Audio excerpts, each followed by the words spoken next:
જય સ્વયંભૂ કહે છે કે અક્ષય ભાથો એટલે અક્ષયનો અર્થ થાય છે જેનો કદી નાશ થતો નથી.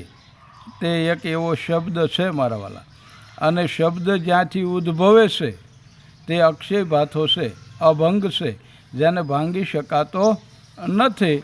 આપણો દેહ એક ધનુષ્ય છે અને તેના પર સમદ્રષ્ટિની સુરતારૂપી પ્રશંસાને ચડાવેલી છે અને તેના ઋણકાર ત્રણેય લોકમાં થાય છે.